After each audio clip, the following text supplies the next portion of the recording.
Good morning. It is 6:32 in the AM on May 29th. It's Thursday. And hi, I'm Beth, and this is my box. Boop. I'm at work, and it started off kind of rough. I had done my routine of getting everything set up and in here and blah, blah, blah. And as I was trying to arrange the camera or the phone in order to record this, my elbow came down on my cup of coffee and it went all over the floor. So I spent my first half hour here at work cleaning up the coffee mess that I had just made and then going and making more coffee. Because I didn't even get a sip out of it before I dropped it. Oh, the tragedy. Oh, have y'all heard about the taco? I finally caught on to it. I heard about it a couple of, like last week or the week before that. But yesterday it really came into focus because a reporter actually had the chutzpah to ask the Dumpian about the taco analogy that Wall Street gave him, where Trump always chickens out. Oh, he did not like it. So all I want to do is go, taco, taco, taco. Because he deserves that. Taco, taco, taco. Freaking loon. Ugh. I may have my baddie moments in life, but that man he's the result of abusing your child. Do you see what that does to your child? It fucks them up for life. Don't abuse your child, because then they're going to come out looking and smelling like he does, a nasty ass. Ugh. It's like if vomit could take a shit, that would be him. Taco, taco, taco. It's not even Taco Tuesday, it's Taco Thursday. Taco Wednesday, Taco Friday, Taco Monday, Tuesday, Wednesday. Taco, taco, taco. Always chickens out. Always. All right, make sure. Luckily for me, when I dropped my coffee, it didn't end up on the electronics. It ended up on the floor. So there's that. Whew. Okay. So, what to talk about today? While it's good for me to sit here and just talk about my normal everydayness of what I'm doing and my flowers and my compost pile and all of that stuff, that's just normal human living. Okay? Anybody can have that happen in their life on what they're doing with their regular life. And good on you for trying to improve and take care of things. You know what I mean? That's how I see it for myself. It's good on me for taking the initiative to try and do all that stuff. Anyway, as everybody knows, there is always more to life than just taking care of the day-to-day BS that comes along, because that's what life requires you to do. So, if you have been a follower of mine, which first of all, thank you very much. I appreciate that. Scientists like to talk about quantum theory and the fact that entanglement occurs. That basically means that somebody over in, let's say, Italy, okay?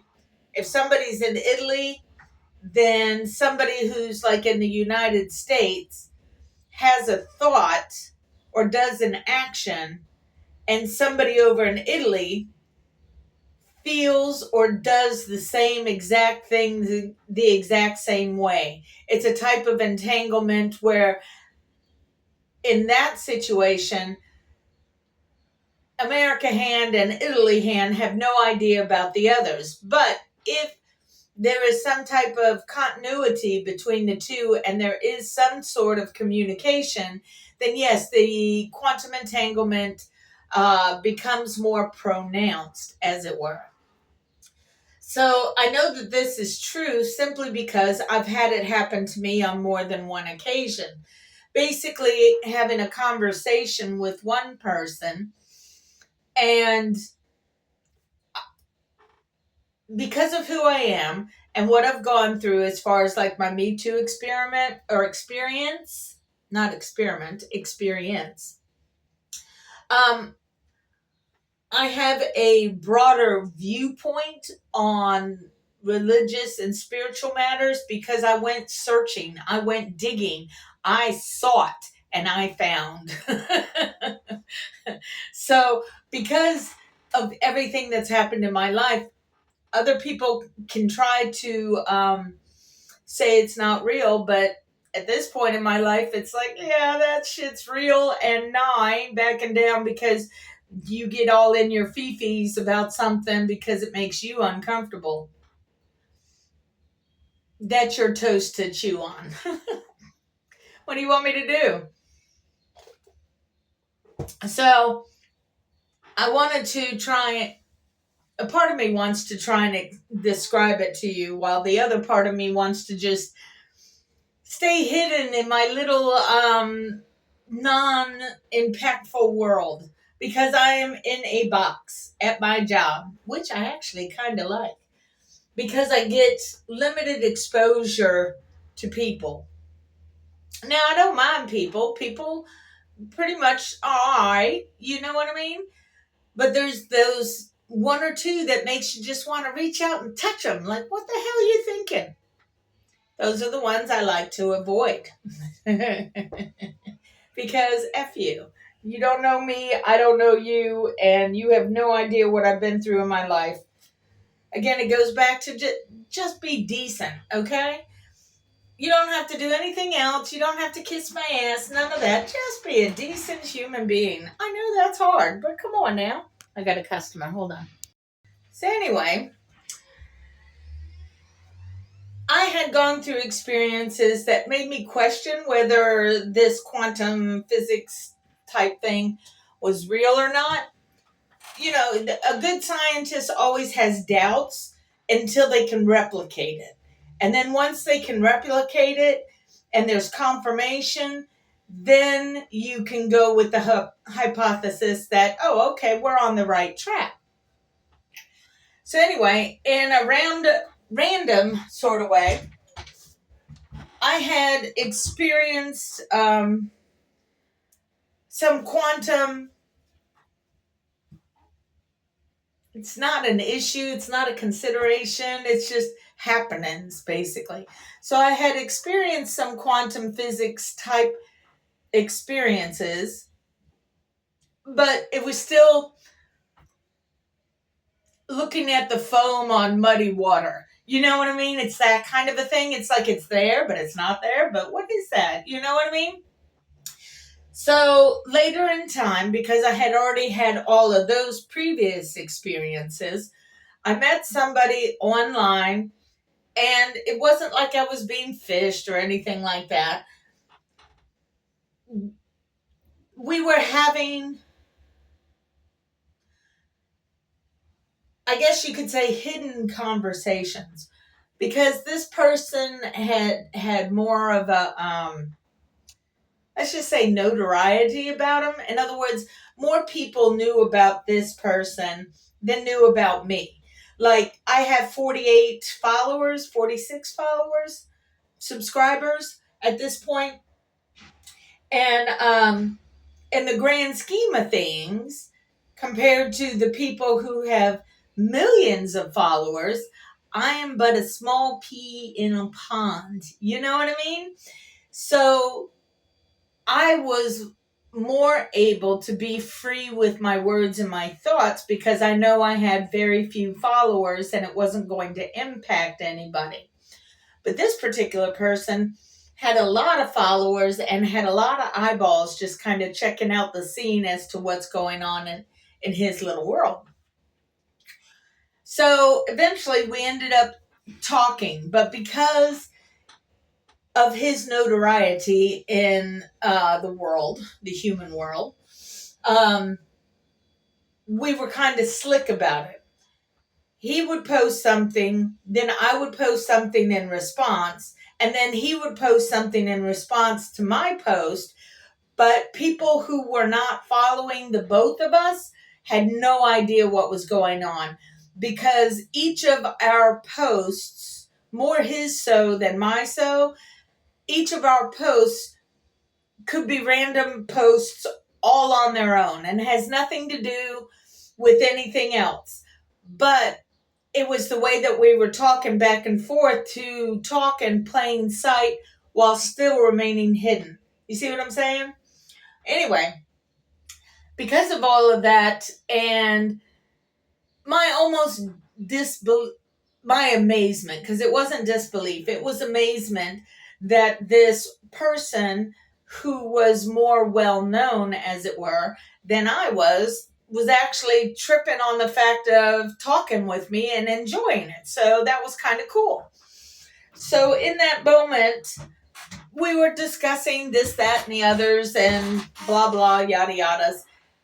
But because this person allowed me to be me with no fear of me or anything that I can or cannot do, I felt free to be able to do whatever it is that I can do, because I limited myself. I can't really put it on anybody else, because I limited myself because I could tell that other people were nervous or scared or whatever, because it is an unusual set of affairs.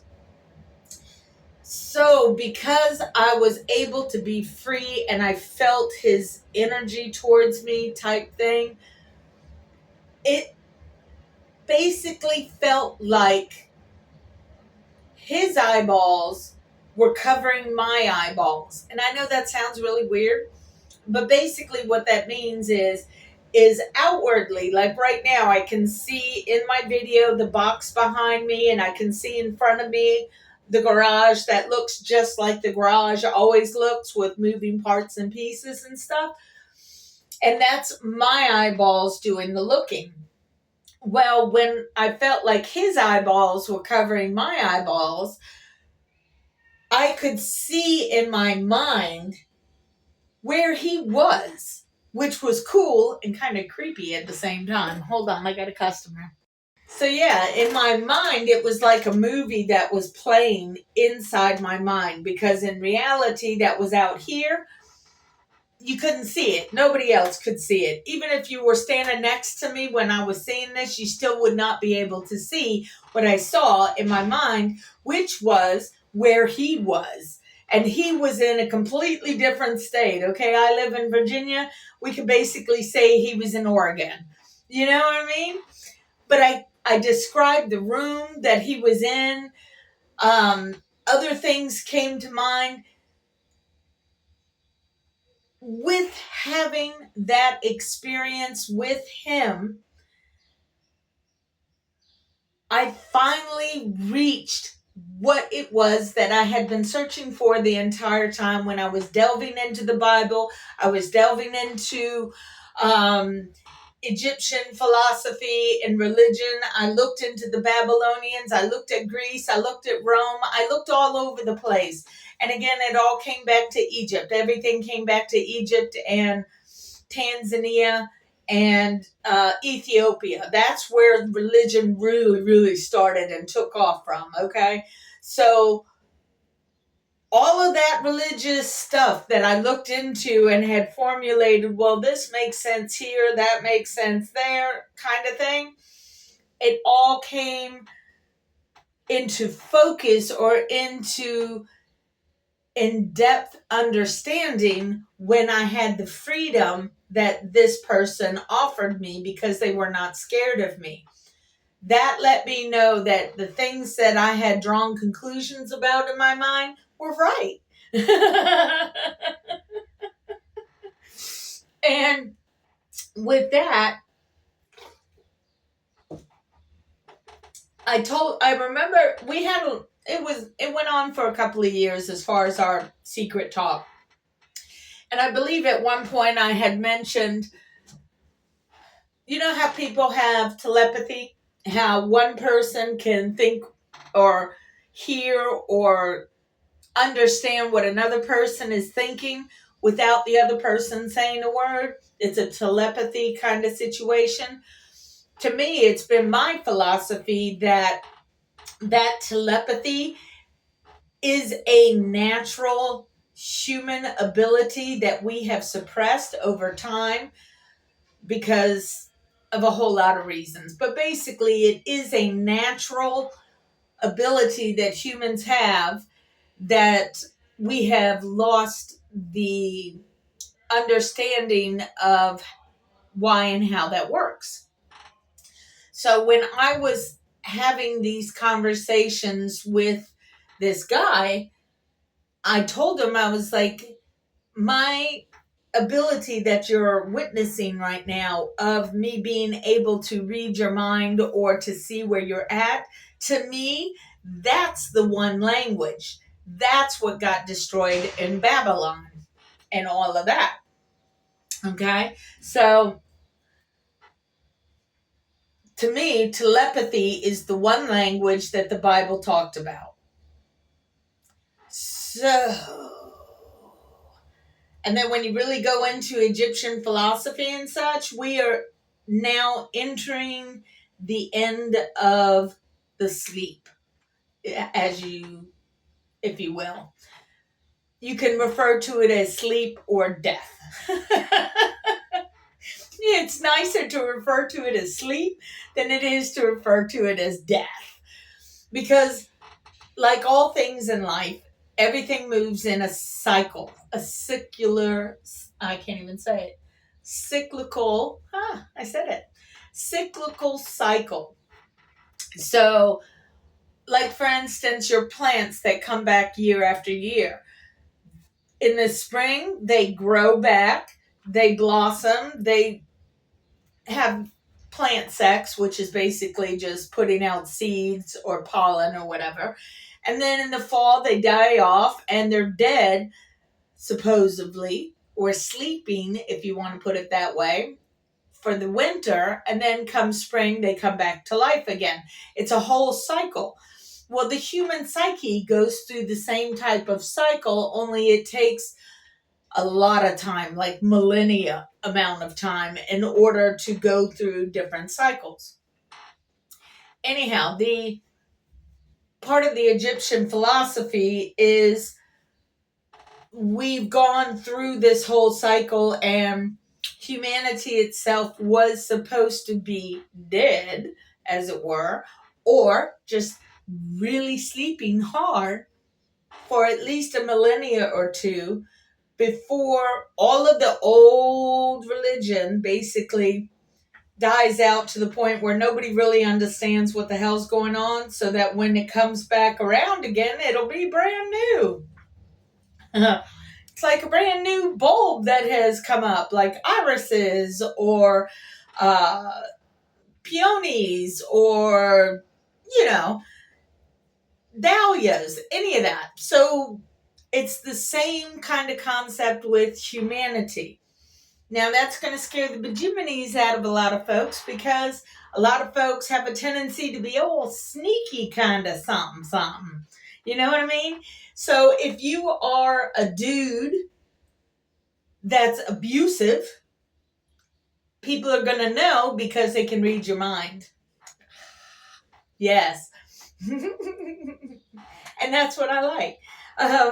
It's not even really a like or not like. It's just a knowing that, okay, this is where we were at one time or two ago, and this is where we're going back to, because things are cyclical and it's going to cycle back around, which means the one language is going to come back around, which means people are going to be able to read your thoughts, which means you're going to be able to read other people's thoughts. So it's kind of creepy and kind of cool all at the same time. So when you go with that kind of philosophy, it can help and it can hurt. Like, I've got creepy dude that creeps around and wants to go home and make himself happy. Part of that is my problem, just in the aspect that because I have this telepathy kind of ability that is not always on. I try to keep it off most of the time because I really don't want to know about that strange dude down the street and what he's doing. Don't want to know it. Really don't want to know it. And I don't want to know what creepy dude does, but he is so unaware that he's putting this energy out there, and he talks to me like I was there during his happy moment. And I was not. I will not be. Ever. Never, ever, ever. I'd be happy if he just quit the job completely, because he makes everybody that's of the female origins uncomfortable, because he doesn't see females as being another human. He sees females as being only serving one purpose. And that's a shame because he has a daughter. But his daughter is dating a white man. To me, that's funny because this black man has issues. Anyway, so that's just my thought. I've already gone 21 minutes now. The one religion is telepathy. And we're all going back there again because that's the way the cycle works. It's not that I'm saying it in particular. I'm just letting you know that that's going to happen. Okay? Okay. Peace out. And remember, taco, taco, taco. Taco, taco, taco. That's what you get for being such a slack chicken ass. Anyway, y'all take care of each other because that's all we got. And peace out for now. Bye.